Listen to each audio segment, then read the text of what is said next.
terhadap N itu 1 kali dalam perhitungan apa namanya, chain of rule atau derivatif.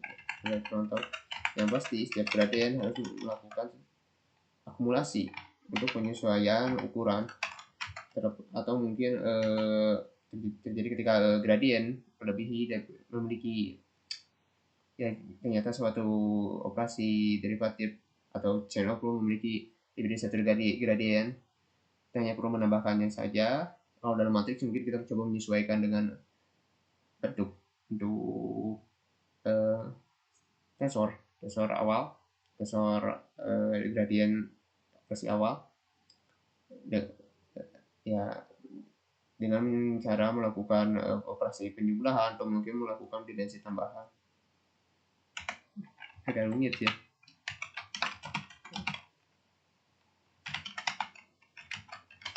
Ya makanya juga benar sih. Ya ini dia. Apa yang terjadi di sini? Kita melakukan forward propagation, inference sigma np dot w plus b loss, dan untuk loss yang print kita di loss yang menghitung derivatif saja plus dan back propagation ya, sini terjadi chain of rule, sini chain of rule, chain of rule, dan chain of rule. Jika kalian mengerti bagaimana dot product bekerja, maka kalian akan mengerti kenapa ini disebut ya, meskipun tidak ada perkalian seperti chain of rule sebenarnya terjadi di dalam operasi. Oke, mari kita lihat bagaimana ini bekerja. Apa yang salah? Non-broadcasting.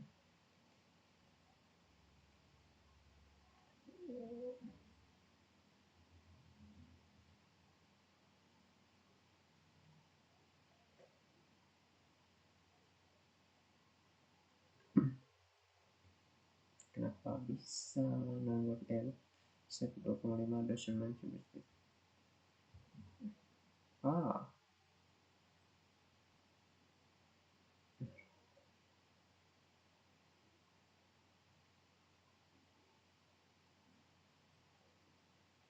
Tunggu dulu. Oh iya benar. Output untuk sebuah jari itu sebenarnya mirip apa namanya? Linear regression ini bahkan dalam neural network. Jadi kita harus memungkinkan output itu dalam satu vektor ya, dalam matriks vektor dalam satu dimensi sendiri. Misalnya dalam satu vektor memiliki dua probabilitas, maka vektor tersebut memiliki dua angka. Jadi aku bisa salah. Nah ini dia baru kelihatan. Ya tergantung konsep model sih, itu dimensi kalau dalam soft mode itu tidak diperlukan. Tergantung bagaimana rumus turunan bekerja. Nah di sini dia lihat loss turun.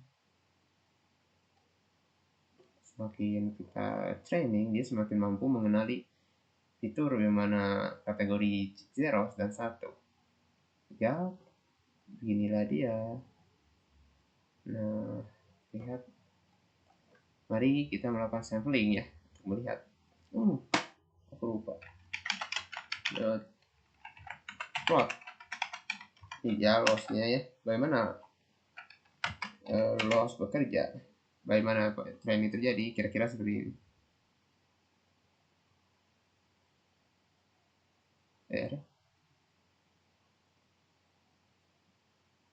Apa yang terjadi?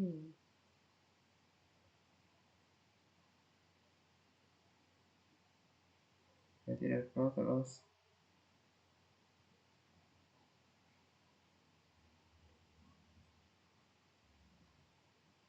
Tunggu dulu. Kok yang aneh? Sebentar. 91. Nah, itu dia. Loss saat training, model mulai dari loss 2.2, dia melakukan gradation ya. Bisa tahu gradation tentunya pernah dijelaskan di distributed regression, yaitu dimana kita mengurangi error terhadap model atau mungkin mengurangi efek gradient loss pada parameter. Lihat dia semakin turun, semakin training dia akan semakin turun. Semakin kita latih dia, ya dia akan semakin mengikuti zeros dan classification akan semakin kuat. Nah ini dia, mau melihat matrix atau kemampuan model. Mari kita lihat. Mari kita lihat sampelnya Y. Sampel adalah sigmoid.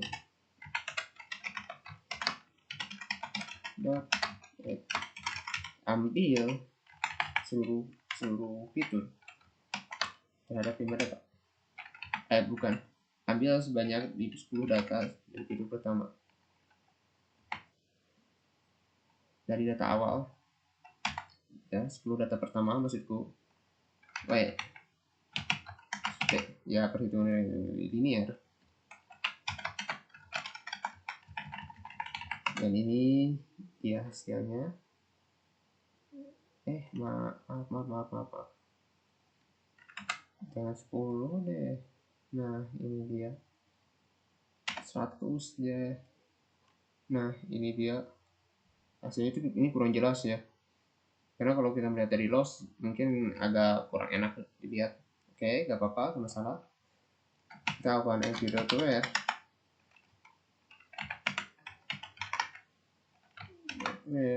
sample. Nah, itu dia. Ini yang lebih notik 5 kita anggap 1. Kenapa? Notik ini adalah aku anggap ya, mungkin kalian atau entah siapapun terlepas dari video ini hanya di sini anggap saja bahwa notik 5 nilai tengah antara netral, yang anggap saja netral antara 1 dan 0, pihak 1 dan 0. Dan kita lakukan import dari scalon.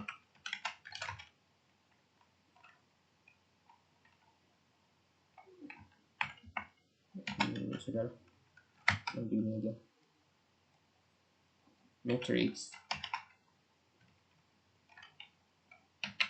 Ya betul, ini dia yang aku maksud. Akurasi score berapa ya? Kurang enak deh.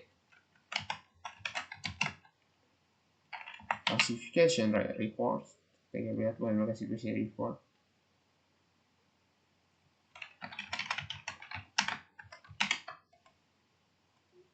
Nah ini dia precision 0 untuk 0.78, recall 0.8, F1 score 5, mendukung 46 dan 54 data. Akurasi ya mencapai 0.82, dan ya aku kurang tahu sih berapa. Makro average 0.82, weighted average 0.82. Ya aku sini di learning lebih sering NLP atau computer vision terhadap data non tabular. Kalau sini memang untuk data-data tabular. Ya begini saja sebenarnya untuk logistic regression. Mungkin ini terlalu singkat untuk video yang bisa aku buat, namun oh iya, masalah ya dalam kegiatan kita akhir-akhir ini kita kan melakukan perhitungan secara manual seperti ini. Ya masalah utamanya sih bukan aku yang malas, ya memang malas sih sebenarnya. Masalahnya adalah ya kita sendiri nggak mungkin ya coba buat activation turunan loss turunan itu secara berulang, dan juga ini sebenarnya tidak rapi ya, dan makanya kita harus melakukan OOP, Object Oriented Programming, dengan memakai library khusus deep learning yang memakai Autograd. Ada yang tahu Autograd? Bagus searching, kalau nggak tahu bagus searching aja di Google. Ya misalnya kalau kita membahas Autograd sebenarnya adalah mesin ya, aku kasih tahu bahwa mesin yang atau backend dari Numeric ya, Numeric live suatu library untuk memungkinkan kita melakukan operasi matikan dan lalu melakukan tracing dan menghasilkan hasil gradien. Jadi dia di belakang layar melakukan perhitungan turunan sendiri terhadap operasinya. Oke, begini deh. Agak rumit ya kalau dari mulut aja. Kita akan import listener dari yang aku buat sendiri.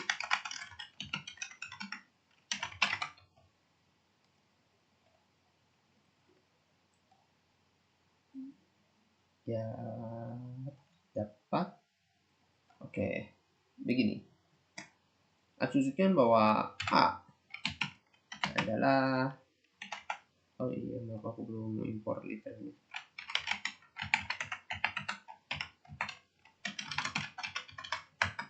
Nah, ini dia adalah nilai random. Bukan, kebanyakan hanya run 10 data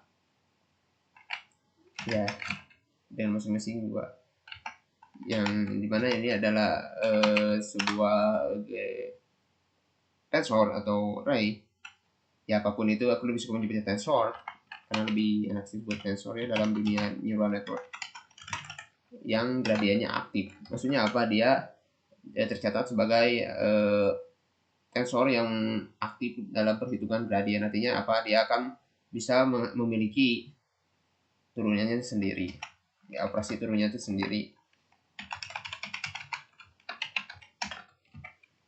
Oke, sini kita dapatkan untuk A apa? Oh maaf, oh bukan begitu ya.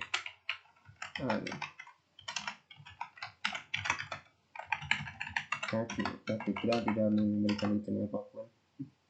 Aku yang buat, aku yang lupa.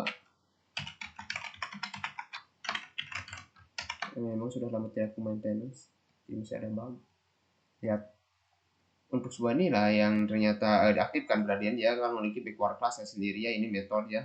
Jadi apa? Dia mungkin zeros dari backend JAX nambah ya, aku pakai JAX. Lihat, dia masih array ya, zeros. Untuk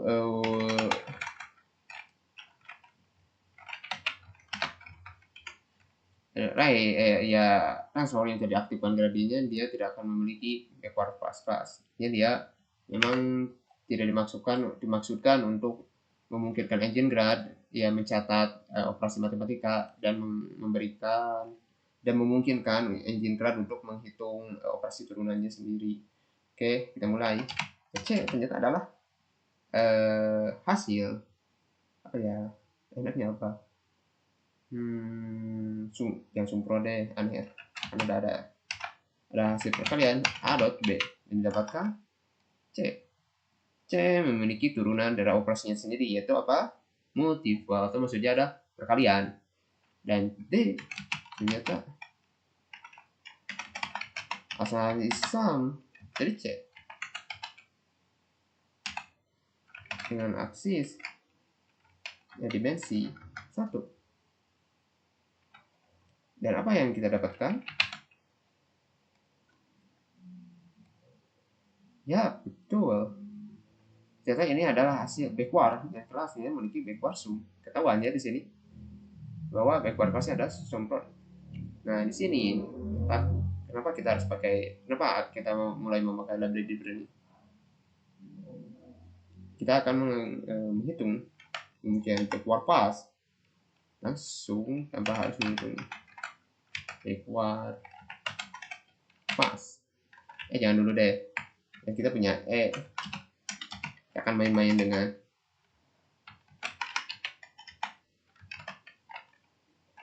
dengan activation di Perni dari LU yang kita bahas tadi.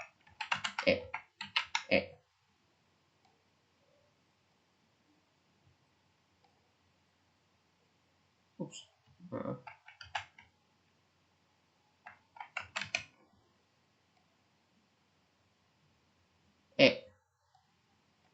Ya, yaitu rel backward dan melakukan backward dan di sini, dan boom, semua operasi melakukan backward pass sehingga D punya gradien ya 1, yaitu dari operasi rel U, hasil turunan rel U. C punya turunan dan B punya turunan, punya gradien, maaf ya. Cukup sampai di sini dulu ya video kita untuk saat ini.